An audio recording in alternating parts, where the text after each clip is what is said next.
organisasi dan juga pengalaman mengajar beliau selama dari kurun waktu 2008 sampai sekarang. Luar biasa pengalamannya banyak, khususnya di bidang pendidikan. Nah, beliau saat ini kerja di Universitas Alamata Yogyakarta. Program studinya sistem informasi. Beliau juga golongan pangkat yaitu asisten ahli 3B. Pendidikannya yaitu S1 di STIMIK Al-Rahma, lulus tahun 2011 maksudnya. S2-nya di Universitas Islam Indonesia di tahun 2017 ya. Mata kuliah yang telah diampu yaitu ilmu komputer, inovasi pembelajaran IT, komputer multimedia, dan lain sebagainya ya. Ini banyak sekali. Nah, ini judul research ya. Ini nampaknya bisa menjadi inspirasi teman-teman para mahasiswa. Pertama adalah khususnya terkait dengan digital forensik tadi ya, yaitu di tahun 2020 itu meneliti di bagian analisa forensik pada cloud storage, penggunaan data mining di smartphone Android. Juga di tahun sebelumnya meneliti terkait dengan student perspection towards model and Kahoot based e-learning in learning mathematics dan lain sebagainya. Ini banyak sekali hasil research beliau. Publikasinya juga sama terkait dengan student perception ya, terkait dengan toward model and Kahoot based e-learning. Terus tahun kemarin juga terkait dengan logical acquisition in the forensic investigation process of Android smartphones based on again using open source software. Ini terkait dengan digital forensik.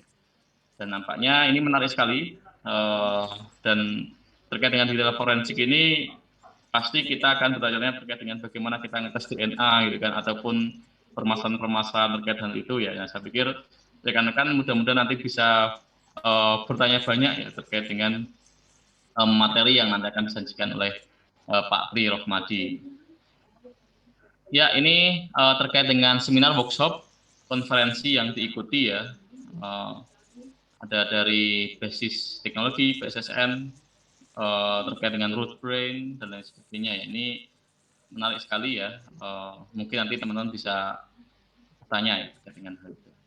Baik, tanpa panjang lebar, alangkah baiknya kita langsung mulai saja kepada Pak Rohmadi. Waktu dipersilahkan ya, mau 3 jam, 5 jam, 10 jam dipersilahkan. Enggak, Pak. Oke, sebelumnya terima kasih Pak Nur Wahid. Sebelumnya Assalamualaikum warahmatullahi wabarakatuh. Selamat pagi semuanya. Waalaikumsalam. Oke. Terima kasih atas waktu yang diberikan kepada saya, terutama di sini adalah Pak Nur Wahid Abdul Majid, yang mana telah memberikan kesempatan kepada saya untuk mengajar di UPI sebagai implementasi MBKM. Kemarin saya diamani oleh Pak Nur Wahid, diberi amanah untuk menyampaikan tentang literasi ICT dan media pembelajaran di ICT tersebut. Oke, langsung saja ya, saya akan share screen.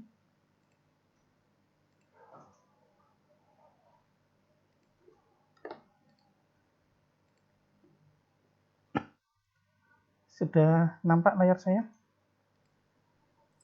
Sudah, Pak.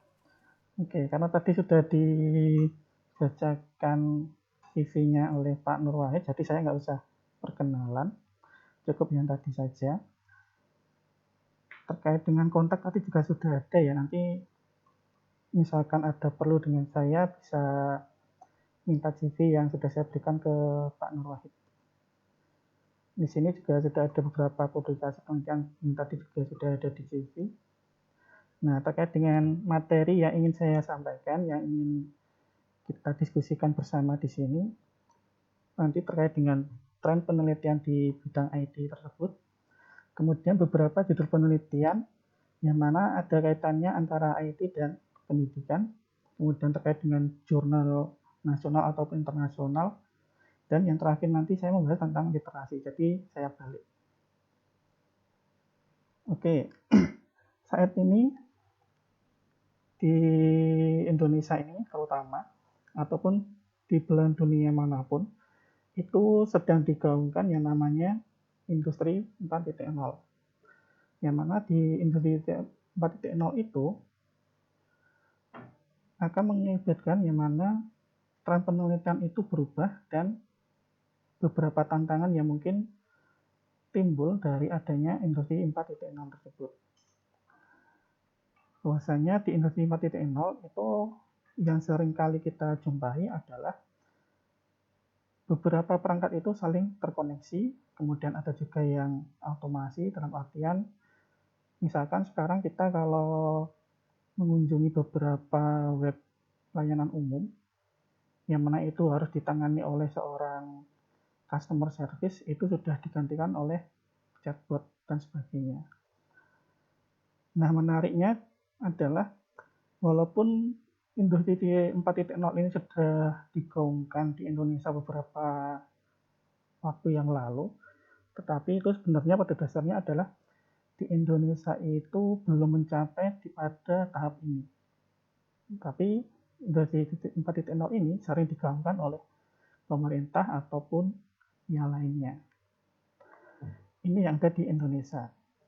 Kalau di luar negeri, itu terutama di negara-negara maju, tentu saja industri 4.0 ini sudah jalan dan sudah beralih ke yang namanya era society 5.0. Jadi di era 5.0 ini semuanya saling terhubung. Karena semuanya saling terhubung, maka akan mengakibatkan yang namanya digitalisasi. Jadi semuanya akan terdigital. Apalagi ditambah dengan adanya pandemi COVID ini, itu juga semakin menguatkan untuk transformasi digital. Jadi semuanya serba digital dan karena serba digital, maka itu juga memiliki beberapa tantangan juga, baik nanti di skala industri maupun di dunia pendidikan.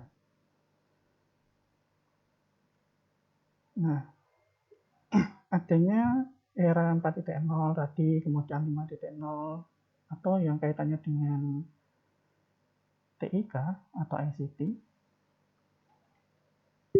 maka menimbulkan beberapa tantangan juga, apalagi untuk generasi sekarang ini, itu kan beberapa teman-temannya mungkin juga sudah termasuk yang namanya di golongan generasi Z.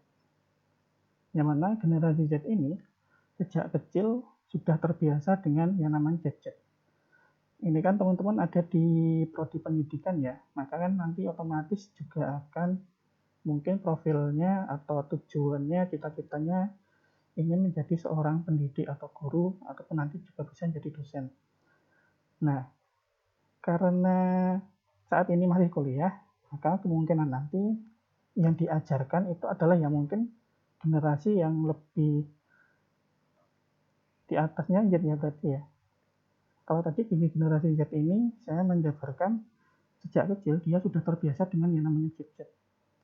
Jadi dia akan walaupun mungkin masih skalanya PAUD, TK itu sudah mungkin terbiasa mengakses internet ataupun memegang HP yang dimana HP-nya itu ada beberapa aplikasi yang bisa digunakan. Kemudian di generasi Z ini karena sejak kecil itu sudah terbiasa dengan gadget, maka dimungkinkan juga di generasi Z ini dia akan terbiasa untuk multitasking. Ataupun kita ambil contoh untuk teman-teman pasti juga pernah multitasking ini, contohnya misalkan kita itu sedang belajar, tetapi kita juga sering mendengarkan video, ataupun kalau sekarang kita belajar juga bisa untuk chattingan atau WhatsAppan ataupun yang lainnya. Itu ciri-ciri generasi Y. Kemudian tantangannya tadi, karena semuanya serba digital dan untuk memfasilitasi generasi Z ini dalam belajar, sekarang ini juga semakin banyak yang namanya Massive Open Online Course atau yang biasa disebut dengan MOOC. Nah, ini juga banyak sekali yang menawarkannya. Yang menawarkan ini dari mulai pendidikan, di pendidikan tinggi itu juga ada, kemudian yang informal itu juga banyak. Contohnya di Meet itu kan juga ada Meet. Mungkin nanti ketika kita demo ke jurnal, mungkin sambil saya tunjukkan beberapa Massive Open Online Course yang ada. Kemudian ada juga tadi Udemy, yang mana ada di CV saya juga mengajar di Udemy sana. Itu juga merupakan contoh dari MOOC ini.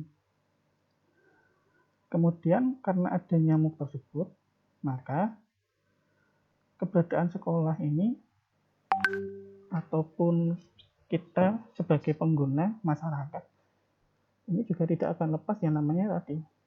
Misalkan karena adanya pandemi juga, maka kegiatan belajar mengajar ini juga dituntut untuk beralih ke online. Kemudian kita sering menyebutnya atau kita yang namakan sistemnya itu adalah e-learning. Jadi kita bisa belajar dimanapun dan kapanpun. Nah, di sini yang paling saya tekankan, karena seperti yang saya sampaikan di awal tadi, karena teman-teman ini ada di lingkungan pendidikan, maka sewajarnya nanti ini, guru atau pendidik ini juga sewajarnya mengikuti perkembangan. Nah, perkembangannya apa?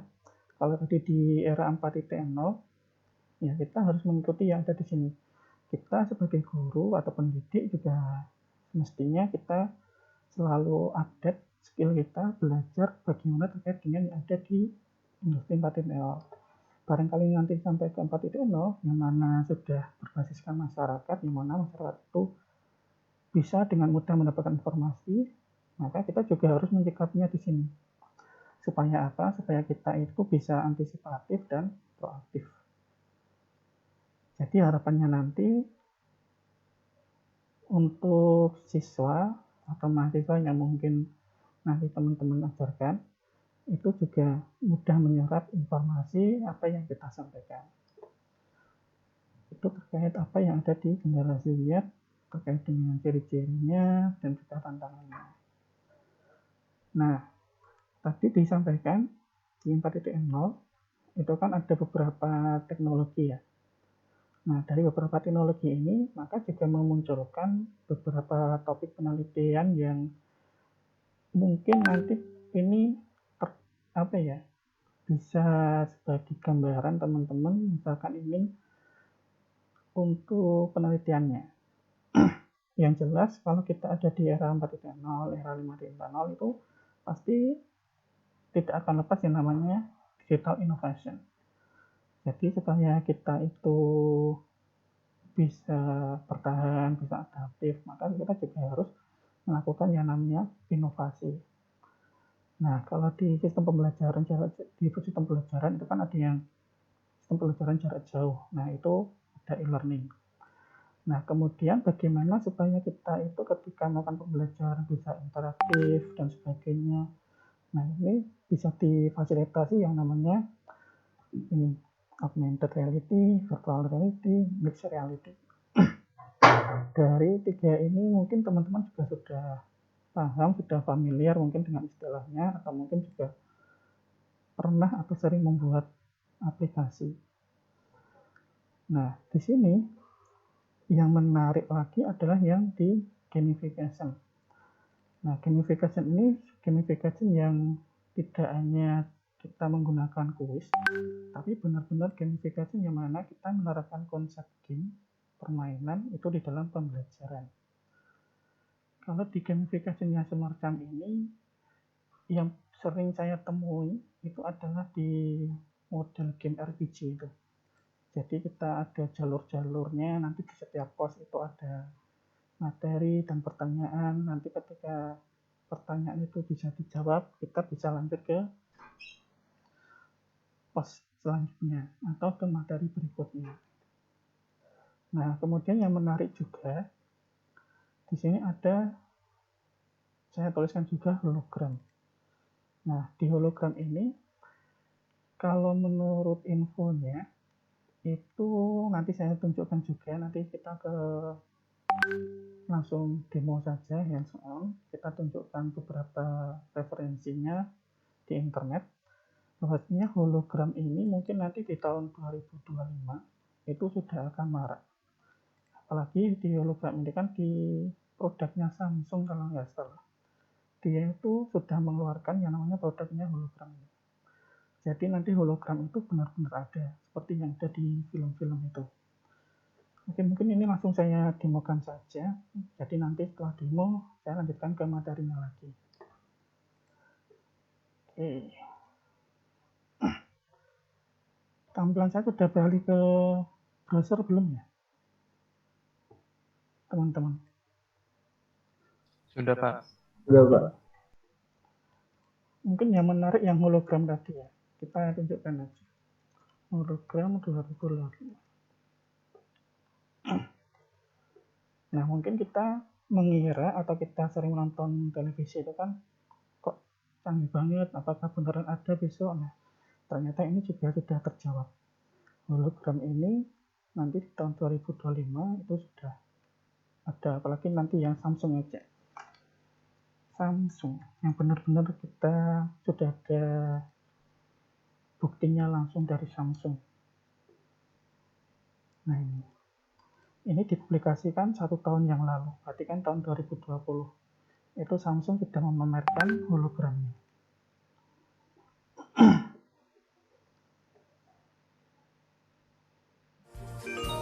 Oke, kita lihat sebentar videonya.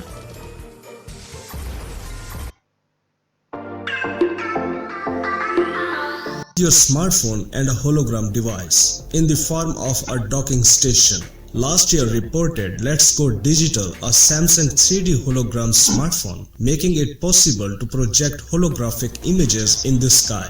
This time the Korean manufacturer goes one step further. It is not just about the technological innovation that is needed to show an aerial image. Samsung is also investigating the electronics products in which this future already discussed 2 patents in the past. Ini saya Station. skip aja The ya, biar smartphone, lebih cepat. a series of Samsung electronic intellectual property to be indispensable, but we see a smartphone that Nah, shows nanti many similar. hologramnya dari Samsung ini dia akan ada di sini. Sebenarnya kan ini kosong. Nah, tapi nanti bisa ditampilkan hologramnya di sini. Sebenarnya prinsip dari hologram ini juga sebelumnya pernah ada mungkin ya. Itu yang bisa disebut yang kalau di papan itu ada yang namanya papan whiteboard interaktif. Nah, di papan whiteboard interaktif itu kan harus melakukan kalibrasi. Nah, nanti mungkin konsepnya sama. Jadi di hologram ini juga memerlukan yang namanya kalibrasi. Similarities with the current Samsung Galaxy S10. The device has beautifully rounded corners and a screen-filling screen. Incidentally, it's obvious that this means recently also published on a it become electronic device, yet few customers makes it an expensive gimmick instead of an affordable added value. Samsung has now patented breakthrough technology that makes it possible to convert a 2D photo in a 3D stereoscopic image or an aerial image. This is also a form of aerial projection, but then in 2D. The patented technology is significantly cheaper than the solutions currently available in terms of color image, right component.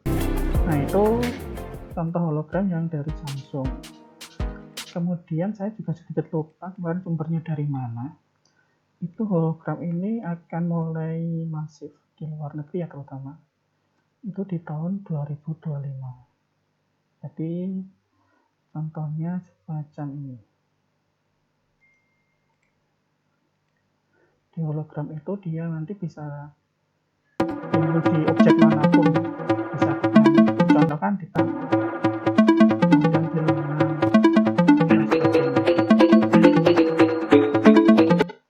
Dulu mungkin ketika kita melihat film-film itu kan ada hologram, mungkin itu kelihatan canggih banget ya.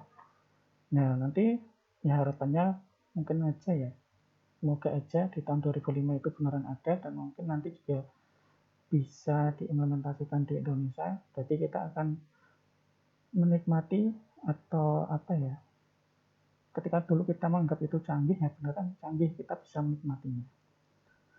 Nah, sekarang kita akan lari ke materi yang tadi terkait dengan topik penelitiannya tadi. Saya akan mencontohkan langsung aja di sini. Untuk beberapa topik penelitian ini, kalau saya biasanya untuk mencari ide penelitian, itu biasanya saya menggunakan Scholar. Ini yang paling mudah. Di sini misalkan saya tertarik tentang penelitian, misalkan nanti teman-teman ini terkait tentang penelitian di virtual reality ya. Kita searching aja di situ. virtual reality. Nah, di sini kan sudah ada, mungkin kurang spesifik. Nah, karena kita ada di lingkungan pendidikan, ya tambah aja media pembelajaran reality macam ini. Nah, ternyata juga sudah ada ini. Jadi nanti ketika ingin mencari topik penelitian bisa saja menerapkan Google Scholar ini. Kita juga bisa melakukan filtering di sini. Biasanya kalau untuk di bidang komputer itu kan disarankan 10 tahun terakhir ya. Tetapi kalau saya sendiri itu menyarankan itu 5 tahun terakhir. Di mana ya kita mengingat dari perkembangan teknologi di komputer itu kan sangat pesat ya. Jadi saya biasanya itu 5 tahun terakhir. Kita coba aja dari tahun 2016 sampai 2021. Nah, di sini sudah ada beberapa referensi atau penelitian sejenis yang mengangkat virtual reality digunakan sebagai media pembelajaran. Nah, nanti misalkan teman-teman misalkan tertarik dengan ini, dia menggunakan virtual reality juga sebagai gamification. Nah, di sini kan judulnya rancangan game food shooter berbasis virtual reality. Nah, kita coba cek di sini. Ini terkait dengan jurnal tadi ya. Tadi kan saya juga membahas tentang jurnal. Nah, di sini kita akan mengetahui jurnal tersebut. Nah, jurnal tersebut apakah jurnal yang terakreditasi atau enggak, kita bisa lakukan checking di sini. Nah, ternyata di jurnal ini, jurnal Janapati, nah ini juga sudah jelas ini. Jurnal Nasional Pendidikan Teknik Informatika. Berarti kan ini juga sudah tepat. Barangkali nanti teman-teman ini ingin publikasi, bisa publikasi di sini. Ternyata di sini juga sudah Sinta 3. Nah, nanti teman-teman misalkan menemukan jurnal-jurnal yang lain semacam ini, bila mana dia menampilkan indexing ataupun yang menunjukkan dia itu benar-benar bereputasi atau enggak, kita juga perlu ya istilahnya itu melakukan penyelidikan. Dia beneran enggak? Dia benar Sinta 3 atau enggak? Kalau di sini tanggal Sinta 3, kita cek aja. Kita bisa cek manual semacam ini bila di webnya itu menaruh linknya, kita bisa cek. Nah, kalaupun tidak bisa, misalkan linknya mati atau linknya nggak bisa, kita bisa memasukkan nama jurnal ini ke melalui Sinta-Ristek bin ini, kemudian kita ke source jurnal, kita ketikkan tadi Janapati. Dia beneran Sinta 3 atau enggak? Nah, ternyata Janapati ini beneran jurnal yang sudah terakreditasi di Sinta 3. Jadi ini salah satu langkah untuk mengecek ketika nanti teman-teman ini ingin melakukan publikasi. Yang namanya publikasi kan kalau semakin bagus rankingnya kan juga mungkin akan menambah bagus juga untuk nilai atau penilaian. Itu nanti mungkin bisa dikonfirmasikan ke Pak Nur Wahid bagaimana kebijakannya. Kita kembali yang tadi. Nah, di sini kita bisa melakukan download materinya atau jurnalnya.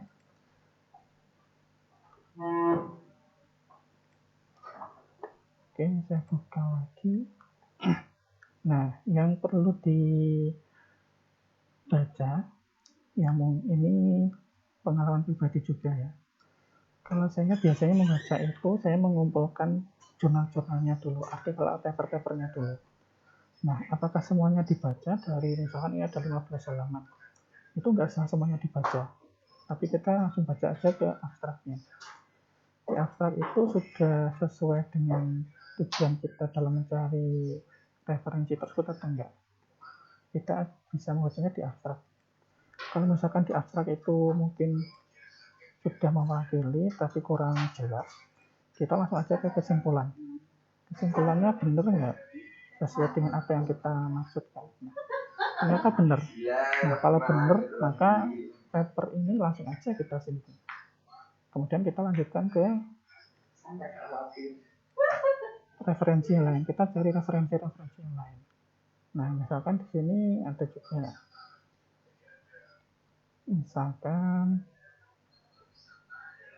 nah ini perancangan media pembelajaran Masjidil Haram.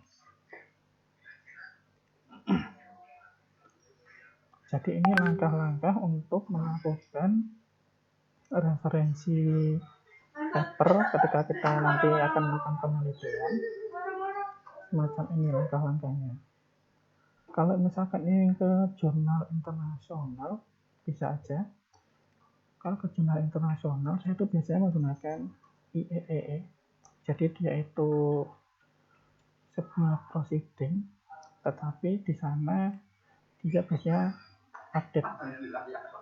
Jadi kita bisa melakukan pencarian referensi paper kalau internasional di sini. Kalau di IE ini juga sudah jelas pasti akan berreputasi. Kita cari aja di IE Explore.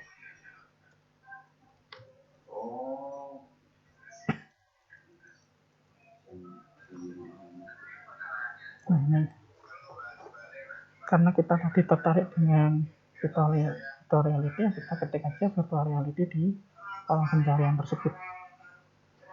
Agak lama ya. Oke, kita cari.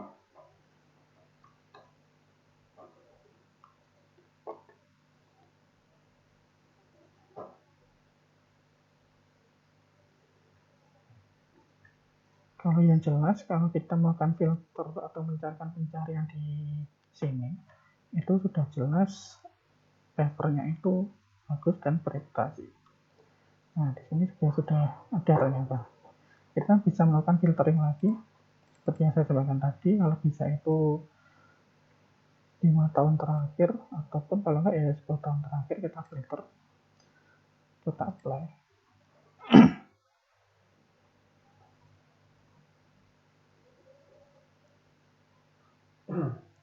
Nah, macam ini.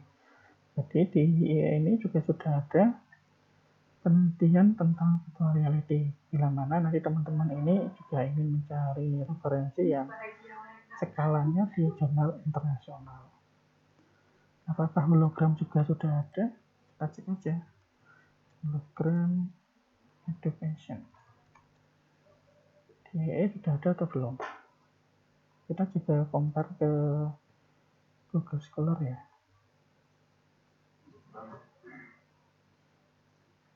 Nah, ternyata yang melakukan penelitian hologram di bidang pendidikan itu juga sudah ada ternyata. Nah, ini kan juga bisa sebagai referensi teman-teman bila mana nanti ingin buat media pembelajaran menggunakan hologram ini. Nah, ketika kita melakukan penelitian yang benar-benar tren atau yang benar-benar baru teknologinya, itu juga memiliki tantangan tersendiri. Mungkin nanti saya akan sampaikan di materi berikutnya. Oke, sebelum saya lanjutkan sampai sini ada yang mau ditanyakan terlebih dahulu? Kita diskusi terlebih dahulu sebelum saya tanya ke materi berikutnya. Oke, kita diskusi mungkin 2 pertanyaan terlebih dahulu. Mungkin nanti setelah itu kita lanjut ke materi berikutnya. Oke, silakan teman-teman.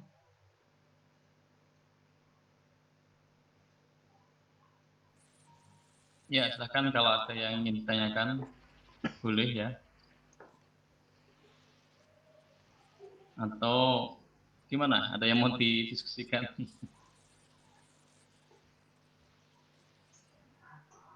Gimana?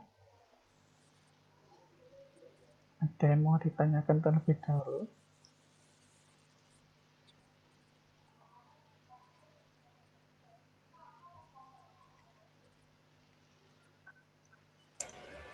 Kalau dari saya lanjut aja Pak.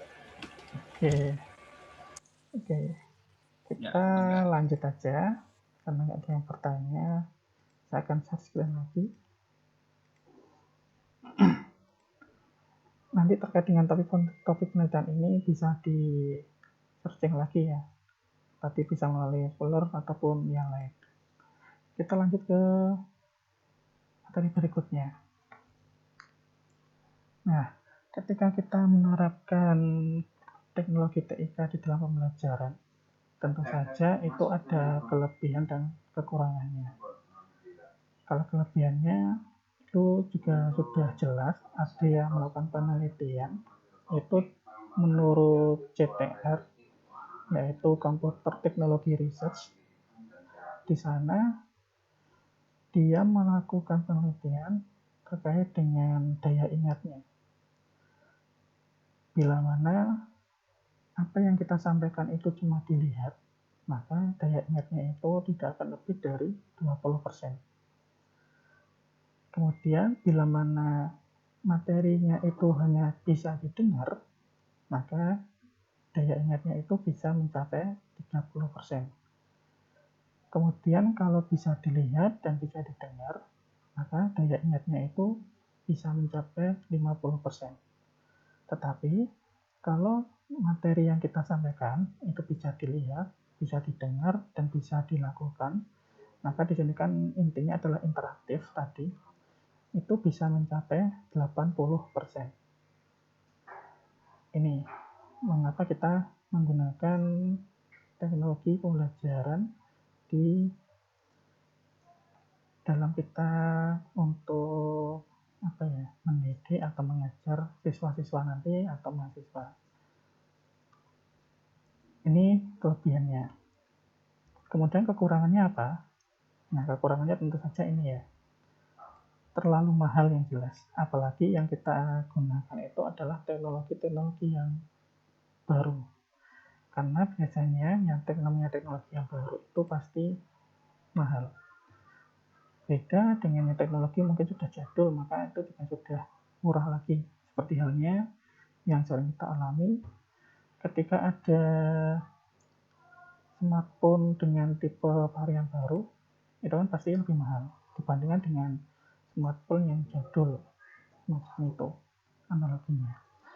Kemudian kekurangannya lain ketika kita menerapkan TIK ini di dalam pembelajaran, permasalahannya adalah di dalam pengaturan atau setting. Karena beberapa aplikasi atau beberapa alat yang kita gunakan, pasti kita akan membutuhkan yang namanya pengaturan. Nah, di pengaturan itu tentu saja untuk beberapa guru kan mungkin juga tidak mungkin semuanya sama, misalkan dalam memahami atau mudah menerima dan sebagainya. Di pengaturan itu juga mengalami permasalahan, tentu saja di pengoperasiannya itu juga mungkin sedikit lebih ribet lagi nanti ya. Biasanya kalau di pengaturan itu nggak bisa atau kurang lancar, maka nanti di pengoperasian juga demikian, juga kurang lancar.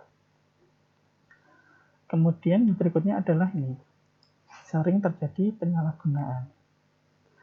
Nah, ini kan juga mungkin yang sempat viral ya. Sempat viral itu ketika pembelajaran menggunakan Zoom, ternyata mahasiswanya itu dia cuma masang video pergerakan yang sudah dibuat, padahal si mahasiswa tersebut nggak ada di tempat. Tetapi karena dia masang di depan kamera, ya pikirannya mahasiswa itu beneran hadir. Yang namanya penyalahgunaan ini pasti tetap ada. Ini adalah dampak dari pembelajaran menggunakan teknologi TIK.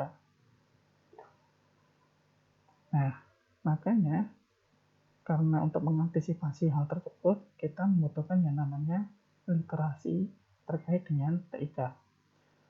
Literasi tersendiri itu artinya, menurut sumber tadi, literasi adalah kemampuan untuk membaca dan menulis. Kalau dikaitkan dengan literasi di bidang IT, ini menurut Indrajit, Prof. Eko Indrajit di tahun 2005, yaitu kemampuan menggunakan perangkat TIK. Kalau menurut Secker di tahun 2024, literasi TIK itu adalah literasi yang mana mengintegrasikan antara komputer, informasi, moral, media, keterampilan belajar dan mengajar. Nah, dari beberapa definisi ini, maka literasi IT itu bisa di breakdown lagi, itu menjadi 3, yaitu literasi informasi, literasi komputer, dan literasi internet. Apalagi sebagai seorang pendidik atau guru atau dosen nanti, sesuai tujuan teman-teman masuk di prodi kependidikan ya, kita juga harus harus paham betul yang namanya literasi informasi, agar apa yang kita sampaikan itu benar-benar valid dan tidak, kita sering menyebutnya itu hoax. Nah, di sini literasi IT bagi pendidik itu juga sudah ada kerangkanya. Ini mengacu pada yang diterbitkan oleh UNESCO juga. Kemudian di Indonesia juga ada yang mengaturnya itu Undang-Undang Nomor 14 tahun 2005. Kemudian ada juga Permendiknas Nomor 16 tahun 2007 tentang standar kualifikasi akademik dan kompetensi. Jadi sebagai seorang pendidik ya juga setidaknya walaupun kita tidak paham, kita setidaknya juga perlu membaca ini sekilas, walaupun sekilas nggak masalah, nanti dari membaca sekilas itu pasti akan ada yang istilahnya itu nyantol atau ada yang dapat kita ambil, dapat kita cerna. Nah, literasi IT itu juga ada indikatornya. Ada 8 atau 9. Ya, yang pertama itu adalah tentang pemahaman kebijakan. Jadi sebagai seorang pendidik, sebagai nanti misalkan jadi seorang guru, itu juga intinya itu harus paham betul tentang kebijakan-kebijakan yang berlaku, yang mungkin itu dikeluarkan oleh menteri ataupun dikeluarkan oleh presiden. Apalagi di sekarang ini kan kebijakannya adalah MBKM ya. Sebagai seorang guru, sebagai seorang pendidik juga harus paham apa itu MBKM. Kemudian indikator yang kedua adalah kemampuan mengelola sumber belajar digital. Ini ya tentu saja harus dipenuhi sebagai seorang pendidik di era milenial. Tadi kan ya ini kita kalkulasi aja. Ketika teman-teman nanti lulus, otomatis yang diajar, yang misalkan sudah bekerja, pastikan yang diajar adalah di generasi Z tadi. Generasi Z tadi apa? Generasi Z tadi seperti yang di sini. Sejak kecil tuh dia sudah terbiasa dengan gadget ya. Otomatis kita juga harus menyesuaikan. Makanya kita juga harus memiliki kemampuan untuk mengelola sumber belajar digital. Kemudian juga indikator yang ketiga, kita juga harus terampil menggunakan tools pembelajaran. Tools pembelajaran ini apa? Pembelajaran ini yang tadi, misalkan teman-teman ini ingin mengajarkan menggunakan AR, ingin mengajarkan menggunakan e-learning, ya otomatis juga harus terampil menggunakan apa yang kita gunakan tadi. Kalau kita proses belajar mengajarnya menggunakan e-learning, ya sebagai seorang guru, seorang pendidik juga harus terampil menggunakan e-learning. Begitu juga dengan teknologi-teknologi yang lain. Ini harus disesuaikan dengan pendidiknya. Kemudian yang berikutnya adalah kita harus paham betul tentang etika berinternet dan memahami akan resiko-resikonya. Jadi kita harus ada resiko. Kalau yang sering kita temui istilahnya adalah saring sebelum sharing. Karena apa? Karena kita ini di Indonesia itu kan ada UU ITE yang membahas tentang hal tersebut. Jangan sampai kita itu ketika melakukan sharing itu ternyata malah menyebarkan hoax atau yang lain yang mana nanti bisa dipidanakan. Itu kan juga merugikan untuk kita sendiri. Kemudian indikator yang berikutnya yaitu adalah kita harus mampu memanfaatkan TIK untuk pengembangan diri. Ya, ini terkait dengan tren tadi ya. Tadi juga sudah saya sampaikan terkait dengan tren di bidang IT. Kemudian indikatornya berikutnya adalah kita harus menguasai software dan aplikasi pembelajaran. Ini ada kaitannya dengan indikator sebelumnya yang ada di sini. Mengelola sumber belajar digital dan menggunakan tools pembelajaran. Kemudian yang terakhir adalah selain kita tadi sudah menerapkan beberapa aplikasi, tools dan sebagainya, dan yang paling penting adalah di sini kita harus bisa memanfaatkan TIK itu secara tepat guna. Dalam artian apa? Dalam artian supaya yang kita sampaikan nanti benar-benar efektif, benar-benar tepat guna, dan kita bisa bijak untuk menggunakannya. Oke, mungkin saja untuk misalkan si itu mungkin dia bisa membuat hologram, bisa membuat media pembelajaran hologram yang bagus. Nah, tetapi apakah itu bijak misalkan digunakan untuk di pelosok yang mana siswa-siswa tersebut sangat sulit untuk mendapatkan teknologi tersebut. Nah, kita juga harus sampai ke situ. Kita harus memikirkan tepat gunanya. Jangan hanya kita memikirkan diri kita sendiri saja. Ini bagus menurut saya, tetapi ternyata untuk serta didik, untuk murid-murid itu dia tidak bisa. Kita jadi harus memikirkan benar-benar ini tepat guna. Nah, kemudian ini materi yang terakhir yang bisa saya sampaikan terkait dengan literasi digital itu ada tingkat kematangannya. Barangkali nanti teman-teman ini juga ingin melakukan penelitian terkait dengan auditnya, ini kan bisa digunakan. Jadi tingkat kematangan literasi itu ada 6 sebenarnya. Tapi di sini saya cuma ini juga 6 ya.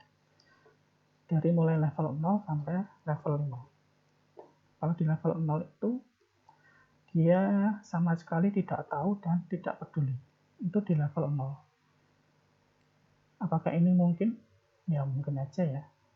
Walaupun sudah ada di era industri 4.0 ataupun 5.0, pasti ini pasti akan ada. Kemudian di level 1, dia itu pernah memiliki pengalaman 1-2 kali. Kemudian kalau di level 2, dia itu sudah memiliki pengalaman berkali-kali.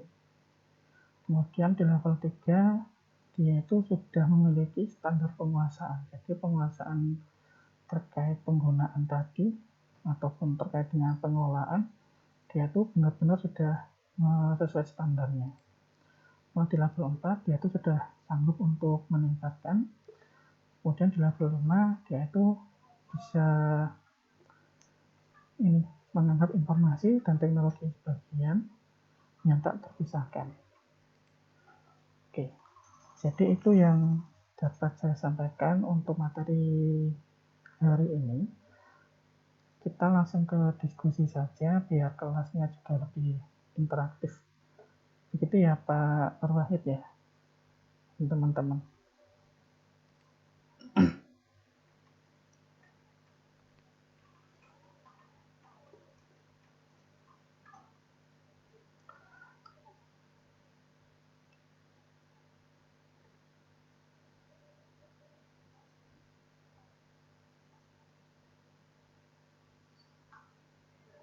Ya, kita mulai ke sesi diskusi ya. Barangkali ada yang mau ditanyakan, khususnya terkait dengan bagaimana kita mencari literatur dan juga mengsubmit di artikel jurnal pada para mahasiswa. Dipersilahkan. Barangkali ingin ditanyakan.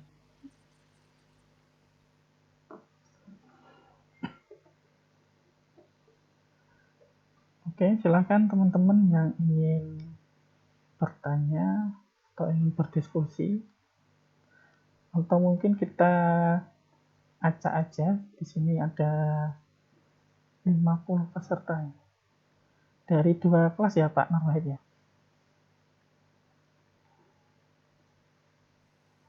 Izin Pak. Oh iya, silakan Mas. kalau penelitian gitu boleh gak ya Pak? Nanya. Boleh, silakan. Nanti jika ada yang kurang tepat nanti bisa ditambahkan oleh Pak Nur Wahid. Baik Pak. Ini Pak, izin bertanya Pak. Sebelumnya kan saya pernah ikut penelitian bareng dosen gitu Pak. Nah, tapi si idenya tuh kata dosen saya pas ditanya sama penguji itu idenya udah bagus dan nggak bisa diimplementasiin karena pertama mahal dan kedua regulasi pemerintahnya tuh sulit Pak. Itu apa ya? Baiknya tuh gimana ya Pak? Apakah jadikan jurnal atau kayak mungkin lainnya atau mungkin ada saran lain gitu nggak Pak? Soalnya masih bingung juga Pak. Maksud dari si penguji itu tuh karena emang gimana gitu. Kalau dari perspektif Bapak mungkin atau penelitian yang bagus itu kayak gimana ya Pak? Oke, terima kasih Mas Herman tadi ya yang sudah bertanya. Kalau yang ditanyakan itu terkait yang ada kaitannya dengan pendidikan, maka kita kembalikan lagi ke indikator yang tadi. Saya akan search lagi ya. Nah, lagi-lagi saya akan mengatakan di sini. Sebisa mungkin kita memanfaatkan TIK itu secara tepat guna. Tadi kan juga saya berikan contoh, misalkan penelitian itu sebenarnya bagus, dia sudah berhasil membuat hologram untuk media pembelajaran. Nah, tapi apakah itu bisa diimplementasikan, misalkan kok ternyata tinggalnya itu di pelosok misalkan ya. Kalau kita implementasikan di pelosok kan mungkin ya tadi, kembali lagi, kekurangan kita menggunakan kekurangan TIK itu kan ketika teknologinya itu baru, maka membutuhkan duit yang banyak, biaya yang besar karena investasinya mahal. Ini kalau diukur dari dunia pendidikan, lagi-lagi saya posisinya ke sini. Tetapi kalau nggak ada di lingkungan pendidikan, kalau tadi penelitian itu benar-benar tren, benar-benar baru, dan tadi juga sudah ada pengakuan dari pengujinya itu kok bagus ya, kalau kita lepas dari dunia pendidikan, sebenarnya nggak masalah. Ya, ini harus dikembalikan lagi tujuannya kemana. Kemudian ketika ingin publish tadi ya, ingin submit. Kalau ingin submit ya saya sarankan submitnya kalau benar-benar itu nanti bisa layak ke jurnal internasional ya ke jurnal internasional, terutama yang bereputasi. Ataupun kalau enggak ya kita cukup aja di jurnal nasional, bisa yang terakreditasi mungkin Sinta 1, Sinta 2, ataupun Sinta 6, nggak masalah. Seperti itu Mas Herman, apakah sudah terjawab? Atau ada pertanyaan lanjutan? Ada pertanyaan lanjutan Pak. Oke. Oh Mas Herlan ya, saya kira Mas Herman. Maaf Mas. Iya Pak. Ini Pak, untuk jurnal sendiri itu kan apa ya? Kalau kemarin itu Pak Wahid pernah berkata kalau jurnal itu yang bagus itu tuh harus jadi sampai selesai. Itu masih bingung juga Pak. Maksudnya kalau selesai sampai implementasi itu kan itu untuk jurnal internasional.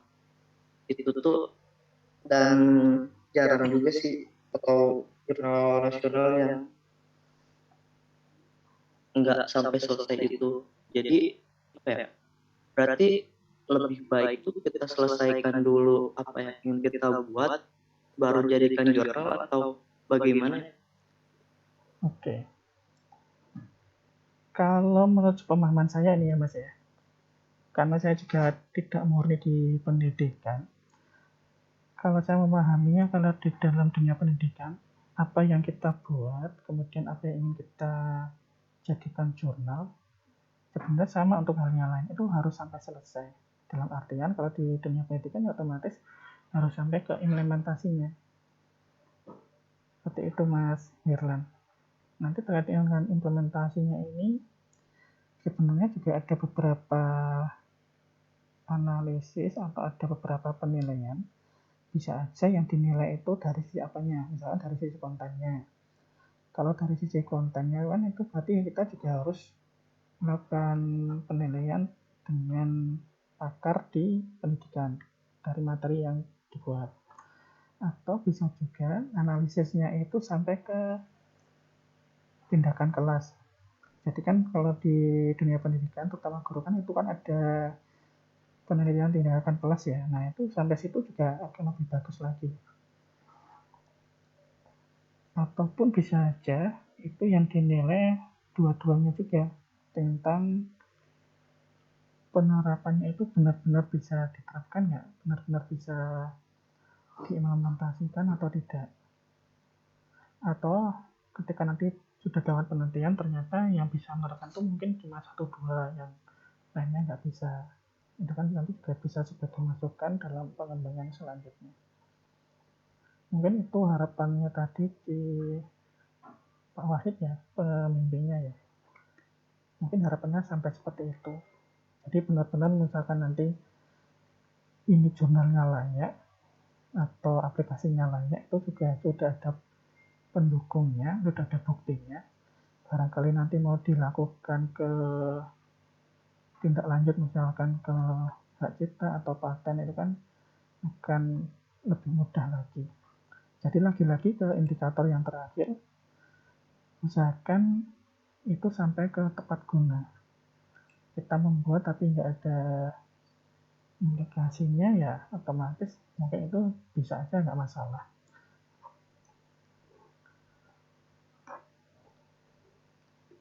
Seperti itu Mas Firlan.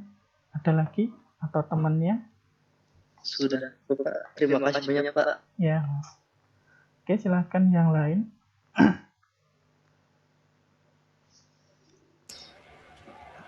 Izin bertanya Pak. Ya silahkan Mas. Nah, tadi kan sempat dibahas terkait kebijakan gitu ya Pak. Kalau kebijakan-kebijakan gitu yang biasanya apa ya patut diperhatikan atau sering ditemukan masalah itu apa gitu ya Pak? Kebijakan seperti apa gitu dalam halnya penelitian? Dalam halnya ke penelitian. Biasa sering ditemukan atau patut di apa ya perhatikan gitu Pak? Oke. Kalau penelitian terkait dengan kebijakan itu sebenarnya kebijakan masing-masing kampus atau prodi ya Mas ya. Cuma kalau dari saya itu karena teman-teman ini ada di lingkungan pendidikan dan di dunia teknologi informasi, kalau ingin melakukan penelitian itu referensinya kalau bisa ya tadi 5 tahun atau 10 tahun terakhir maksimal. Tetapi saya sarankan 5 tahun terakhir. Kemudian supaya nanti itu lebih bagus lagi, seperti yang ditanyakan Mas Irlan tadi, yaitu sampai ke analisisnya, implementasinya. Jadi nggak hanya R&D, tapi sampai ke implementasinya. Seperti itu Mas Raihan. Terima kasih Pak. Ya. Ada lagi yang lain? Ini untuk teman-teman ini ada di semester berapa ya? Mas Herlan tadi semester berapa, Mas Raihan? Ini semester 6 dan 4, Pak. 6 dan 4. 4-nya sebagian sih. Yang utamanya semester 6. Ya. Oke, silakan yang mau bertanya lagi.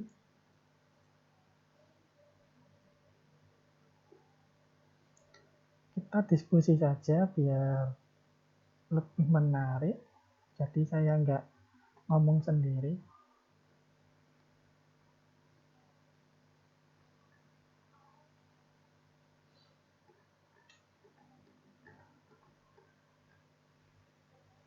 Ada lagi? mungkin saya tunggu ya sampai 10.56. Bila mana nanti di 10.56 itu nggak ada yang bertanya, mungkin dicukupkan saja. Di sini Pak Nur Wahid tadi menghubungi saya. Kalau ada kendala koneksi, nah ini tiba-tiba juga keluar dari Zoom ini. Izin bertanya Pak. Oke, silahkan Mas. Ini Pak mungkin apa ya? Untuk submit ke jurnal itu gimana ya Pak? Apakah ada momen tertentu atau itu sepanjang tahun itu ada Pak? Oke. Ini saya demokan aja ya. Saya akan share screen lagi sebentar.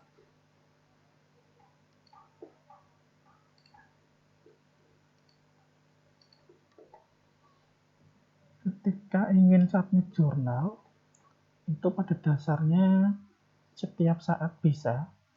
Hanya saja dia itu publish-nya kapan itu tergantung jurnalnya. Misalkan saya contoh yang di jurnal ini UM.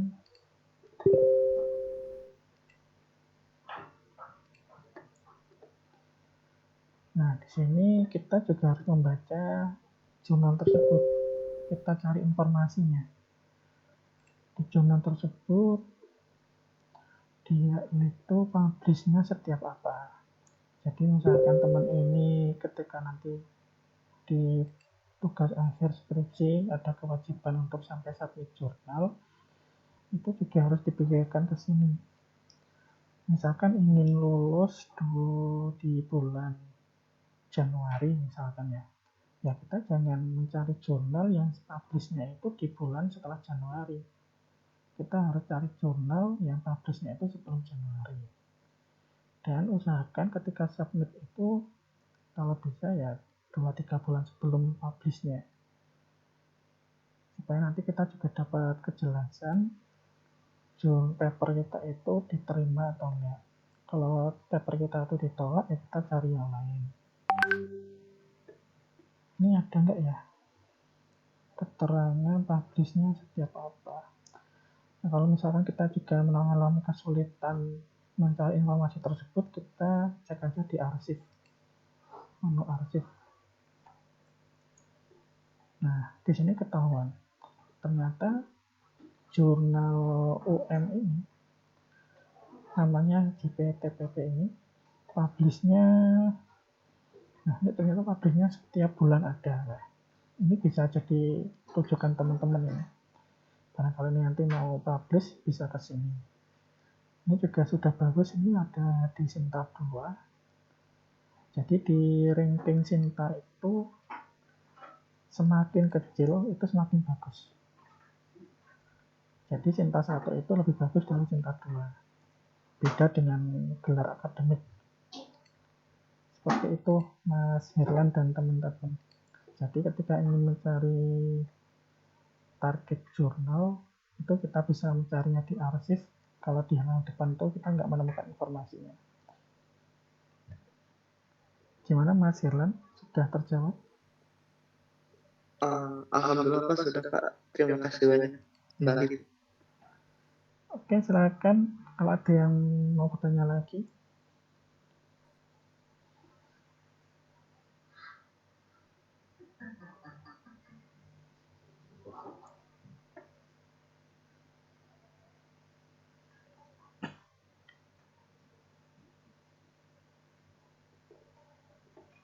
Oke, karena sudah nggak ada yang bertanya. Izin Oh ya, silakan. bertanya Pak. Silakan Mbak. Halo Pak, izin bertanya Pak. Ya, Mungkin lebih ke penulisan, ke arah penulisannya ya Pak. ya nggak Atau apa-apa. waktu yang lalu. Ya, silakan Mbak.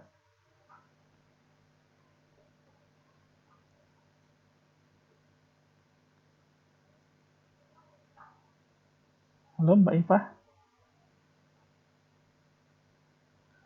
Tadi Mbak Ifah ingin bertanya, terus hilang. Kendala jaringan. Iya Pak, mohon maaf. Izin bertanya ke arah penulisan. Beberapa waktu yang lalu itu ada sempat seminar kepenulisan ya Pak. Dan seminar kepenulisan itu menjanjikan untuk publikasi ya Pak. Iya, halo Pak, apa terdengar? Iya, terdengar. Silakan. Oke, baik Pak. Iya, jadi di ranah kepenulisan ya Pak, di beberapa waktu lalu itu ada seminar kepenulisan yang menjanjikan publikasi secara gratis gitu ya Pak. Nah, itu bisa berbagai ranah gitu ya Pak, baik itu mau teknologi edukasi IT atau ranah-ranah yang lainnya. Nah, tapi pada saat revisi itu hampir semua aspeknya itu disetujui, misalnya kayak abstrak, terus pendahuluannya itu hampir semuanya disetujui gitu ya Pak. Jadi ada keterangan bahwa publikasi dengan revisi. Tapi dengan biayanya itu sekitar 1,5 Pak. Nah, sebenarnya kalau misalnya seminar yang menjanjikan publikasi yang benar-benar itu, yang kayak gimana ya Pak? Sepengalaman Bapak. Terima kasih. Oke, terima kasih Mbak Eva. Oke, jadi pertanyaannya itu kurang lebih ketika kita publikasi di seminar, itu dengan biaya segitu layak atau enggak gitu ya, mungkin ya. Jadi kalau menurut saya, ketika ingin publikasi diperhatikan indexingnya. Indexingnya itu pasti akan ada. Sebentar saya share screen lagi.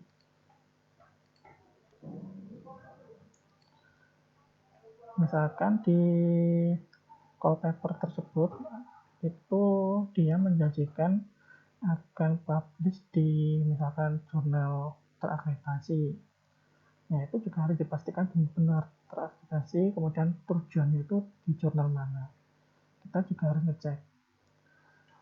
Di jurnal itu indexingnya itu ada di link ataupun nah ini, semacam ini indexingnya. Kalau dia itu terakreditasi nasional, ya otomatis dia akan ada di Cinta. Walaupun di webnya itu kok nggak menampilkan logo ataupun sertifikat Cinta, kita cek aja tadi di sini. Source jurnal kita ketikkan aja di sini misalkan IDB.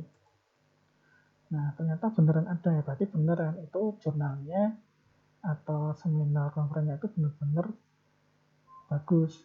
Terkait dengan biaya, kalau terkait dengan biaya itu nggak ada patokan, nggak ada acuannya, itu tergantung penyelenggara. Biasanya kalau indexingnya itu semakin bagus, itu identik juga dengan biayanya semakin mahal, jadi berbanding lurus. Seperti itu Mbak Iva. Sudah terjawab? Oke, baik. Jadi untuk jurnal yang akan diterbitinnya kemana lebih baik dicek dulu di Sinta gitu ya Pak, untuk memastikan. Ya, benar Mbak. Jadi kalau yang targetnya itu ingin yang jurnal terakreditasi, ya kita ceknya di Sinta. Bisa aja nanti beberapa jurnal itu kadang juga ada yang nakal. Dia tuh menampilkan gambar, menampilkan logo. Ketika dicek di Sinta, ternyata nggak ada. Ya perlu, kita juga perlu tadi. Ya lagi-lagi ke literasi ya tadi ya. Kita benar-benar harus menggunakan literasi kita.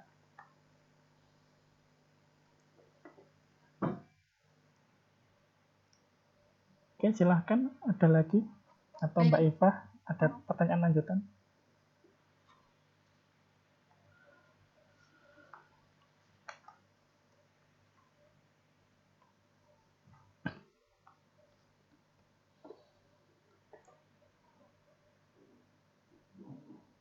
Oke, terima kasih Mbak.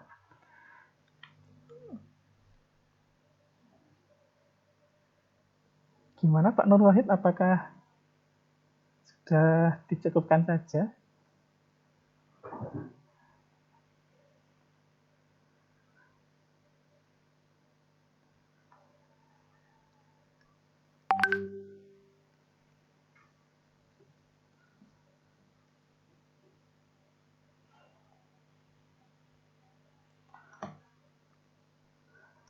Oke, berhubung sudah nggak ada yang bertanya, mungkin materi dan diskusi kita pada hari ini saya cukupkan. Bila mana ada yang salah, saya mohon maaf. Saya akhiri. Wassalamualaikum warahmatullahi wabarakatuh. Saya kembalikan ke Pak Nur Wahid. Waalaikumsalam warahmatullahi wabarakatuh. Ya, terima kasih kepada Pak Tri Rohmadi atas ilmunya, atas sharingnya kepada kita semua. Alhamdulillah kita mendapatkan banyak sekali wawasan ya terkait dengan topik penelitian terbarukan juga khususnya. Jadi kita tidak semata-mata mengembangkan di satu lini ya, kita banyak sekali lini juga yang mungkin bisa kita coba sebagai area risetnya. Dan ini menarik sekali, khususnya bagi mahasiswa PSDI, khususnya nanti ketika untuk mengambil judul-judul skripsi ini juga bisa kita ambil juga ya di semester depan ketika sudah diminta untuk mengolah ataupun mengajukan proposal. Saya pikir ini topik-topik yang menarik yang bisa diangkat. Gitu. Dan terima kasih juga kepada para rekan yang sudah memberikan tanggapan dan juga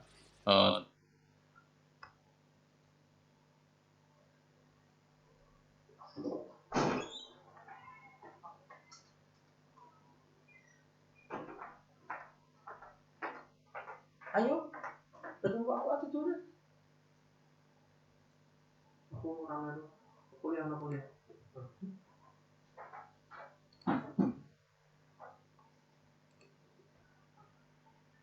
Supaya diundur Jumat ya? Hah? Berarti aku tak masuk semua begini. Ya. Aku bisa sekarang. Bukan Jumat ya? Jumat aja. Misi mas,